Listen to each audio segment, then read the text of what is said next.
Bonjour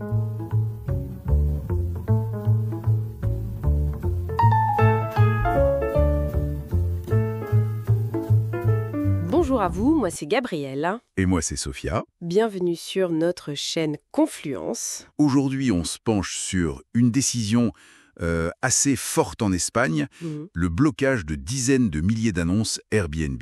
Oui, on va décortiquer un peu les faits, les réactions et ce que ça signifie vraiment. On se base sur ce qui est sorti après l'annonce du 19 mai 2025. L'idée, c'est de comprendre les enjeux derrière cette mesure choc. C'est ça, et c'est une mesure d'ampleur.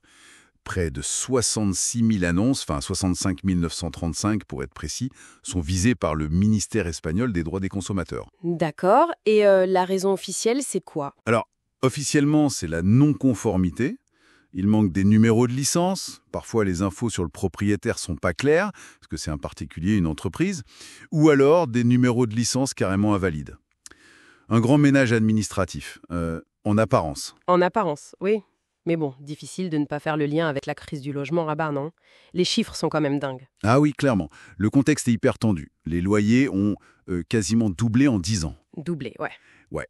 Et les salaires, eux, ont augmenté de seulement 20% sur la même période. Donc forcément, la pression est énorme, surtout dans les villes touristiques. On imagine bien. Et les locations de courte durée sont souvent pointées du doigt. Exactement. Elles sont accusées d'aggraver la situation. Fin 2024, on comptait 321 000 locations touristiques enregistrées. C'est plus 15% depuis 2020. 15%, c'est énorme en si peu de temps. Oui.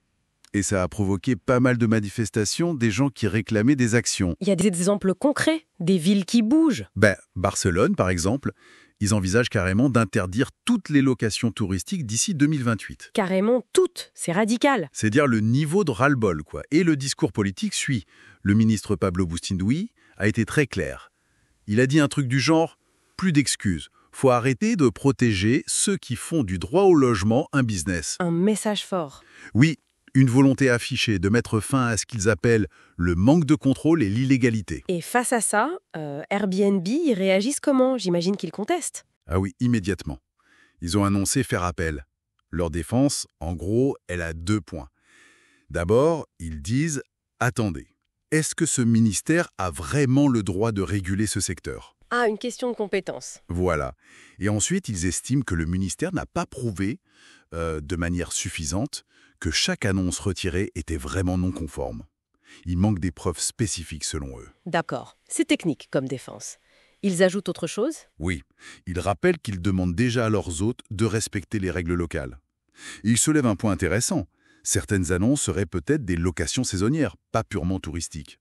Et ça change la réglementation applicable. Une nuance juridique importante, d'accord.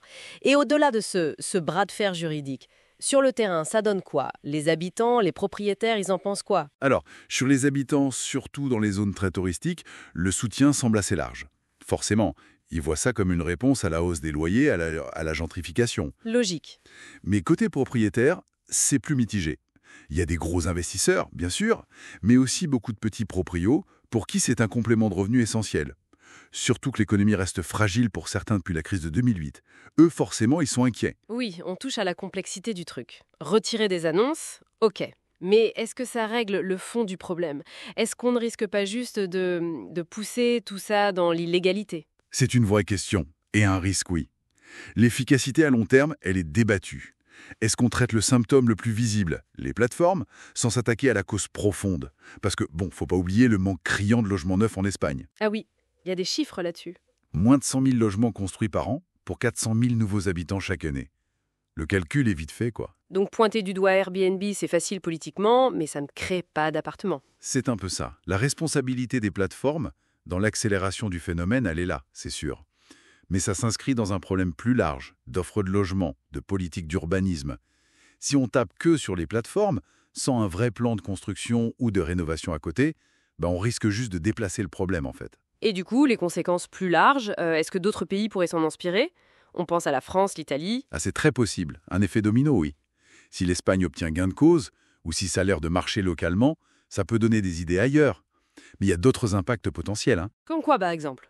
Est-ce qu'une baisse de l'offre d'hébergement peut freiner le tourisme, qui est un secteur clé, Ouais. ou même Est-ce que ça pourrait fragiliser une candidature de Barcelone au JO de 2030, par exemple? Hmm. C'est une question ouverte. Et ce fameux marché noir, ce marché parallèle, si la demande reste forte mais l'offre légale diminue, Le risque, c'est de voir exploser les locations complètement illégales. Sans taxes, sans nombre de sécurité, avec peut-être encore plus de nuisances et zéro contrôle. ça soulève la question de fond en fait. Comment on équilibre tourisme et logement pour les habitants? Exactement. Faut-il taxer beaucoup plus de tourisme pour financer le logement social? Ou est-ce qu'on va vers une régulation beaucoup plus stricte des plateformes?